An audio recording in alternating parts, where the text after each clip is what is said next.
Every time you turn on your Mac, a bunch of apps and windows open by themselves, and your desktop is already cluttered before you even start working. Don't worry, it's a 1-minute fix, and I'll show you how.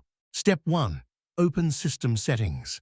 It all starts from the Apple menu, top left. Click the Apple logo in the top left corner and choose System Settings. Step 2. Go to Login Items. This is where your Mac decides what to open at every startup. In the search bar at the top, type Login and open Login Items, or go to General and then Login Items. Step 3. Remove the apps you don't want. This list is the real reason Windows open on their own. Under Open at Login, select the app you don't need and click the minus button to remove it. Repeat for every extra app. Step 4.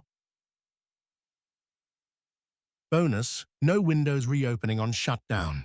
One extra trick to always start with a clean desktop. When you shut down or restart your Mac, uncheck the option Reopen Windows when logging back in. And now your Mac starts up clean and fast. Subscribe to TATO'S for more Mac, iPhone, and tech tips.